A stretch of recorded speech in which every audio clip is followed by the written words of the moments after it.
Casey, thank you so much for being here. I've waited a long time to get the opportunity to visit with you about your book that you wrote, and then just about so many things that you're doing research in and that you find interesting.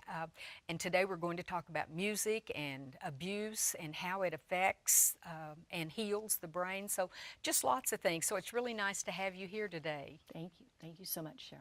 How did you get so interested in multiple disorders and what they now call dissociative identity disorder? But it's multiple personalities for many of us. That's what we have heard of. Yes. In the 1990s, that whole decade, I was in therapy for abuse. And of course, that stimulated my interest, and I was reading a lot about the disorder. Mm-hmm. So you just continued your research even when you were not in therapy? I did, because it's a lifelong process in healing. In healing. Mm-hmm. What are some of the, I don't know if it would be called symptoms, or what are some of the clues that someone does have various personalities? Well, according to the DSM, which is the Diagnostic Statistical Analysis Manual, there are 4 categories. But first and foremost is that it is the child experiences a life-threatening event or trauma before the age of 5 or 7, depending on the expert. Mm-hmm. And the DSM says that you must have at least 2 personalities, and that those 2 do reoccur and come out on a consistent basis. That the person can't control. That the person right? cannot control, and that there are time lapses that cannot be explained for various reasons, such as drug use or blackouts, and that even the personalities cannot be explained. How many personalities have you been diagnosed with? At least 19. 19, wow. But the length of my abuse was probably close to 13 years.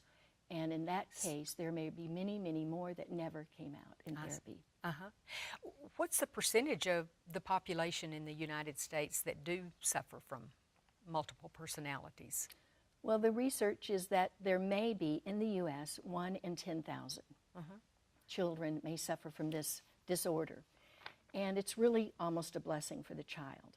And they don't really put that figure down as firm, because many of the children end up in mental hospitals with other diagnoses such as schizophrenia, bipolar, anti-personality disorder, and multiple personality may not come out for years and years and years, because the job of the multiple personality is to remain hidden.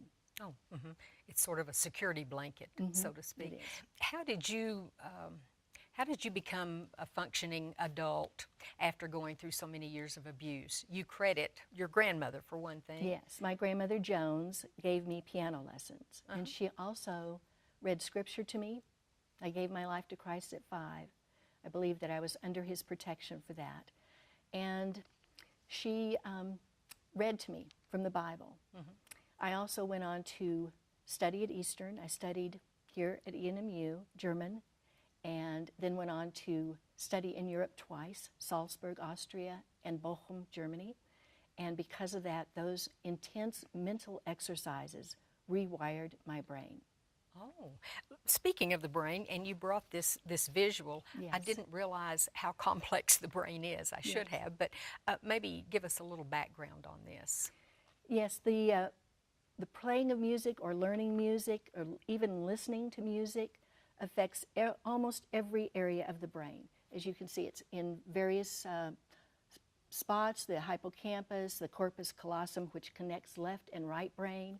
It affects motor skills, the frontal orbital cortex, on and on and on.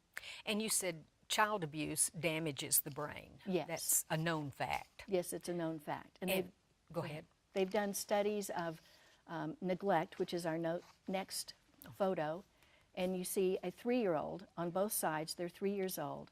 The left side is a normal brain of a 3-year-old. On the right is a child that suffered extreme abuse and neglect. And you see much more dark areas, a lot of fuzzy black areas, and that is the damaged areas of the brain. But you also then go on to say, and I believe I read a little bit about that in the notes that you sent me, that love, music, of course, but love is the way to heal this damage in the brain. Is that It can help because it stimulates all the areas and they begin to rewire in a way that they create new brain cells. And also, if there is a loving guardian or parent that comes into the scene, sort of intervenes. Yes, as it says in 1 Corinthians, the spiritual gifts, faith, hope, and love. Love is the greatest of these, and it actually affects the development of the child's brain. When we see this development in the brain, can this all be reversed? Will it ever all be completely reversed? The footprint will remain forever in the brain, and often it will still take years and years of therapy. And the good news is that it is a step in the right direction. It gives the child a chance. I see. And excuse me, and you said depression also can lead to it, but does the abuse cause depression, or does the depression come totally different from knowing they don't have any control, maybe? Well, I think depression comes often from the abuse. And as you see here in this photo, on the left is a healthy brain without depression. On the right is a depressed brain. It's as if the human almost goes into themselves and refuses to engage in the outer environment. When you engage in the environment, the brain lights up with electrical impulses. Oh, and okay. You can see and that's that. the yellow that we're seeing Yes, here? The yellow and orange and green. Oh, I see. Okay. And then you also have a photo, I thought this was interesting, of a murderer's brain. Yes. How does that tie in with music at all? Well, Was it void in their lives, do you think, at an early age? the psychopath, who is often the murderer, loses the stimulation in the frontal orbital cortex. So at the top of the left, you see a lot of electrical impulses. On the top of the right, that's the frontal orbital cortex. That's the seat of the consciousness behind the eyes, which is also in Scripture. Therefore, there's zero empathy for the murderer. Oh. They believe that No remorse, No they feel remorse. no concern they can about their kill a victim. person and have no more feeling than as if they killed a fly. But going back to, you said your grandmother taught you music, gave you Right. piano lessons. At how old? I started piano lessons probably around 5. About 5. About the time the abuse started. Probably, yes. So you really credit music as being what? Music, and then intense studying, learning the languages, because you said that stimulated the brain, as to what has caused you to be able to escape and become a normal human, if we know what normal is. Right. Well, if you look at the PET scan of an abused child, it actually looks like dead tree branches. Oh, is that right? And you've gone through many, many sessions of therapy as well as testing. Is that correct? About 12 years of therapy. Well, I certainly hope this at least opens some of our eyes. Your book is a good read, and you do go into all of these years that you suffered, but also the years that you have been able to share your life with other people. And I believe I read somewhere that not very many people are able to write a book about what they've gone through. Is it because it brings up such bad times? Well, I think that there's so much brain damage that they simply can't do it. And I'm probably one of maybe 5 in the world. Wow. That's just what I found. There may be more Yeah, sure. that have written their own book. Usually they have a ghostwriter. Oh, I see.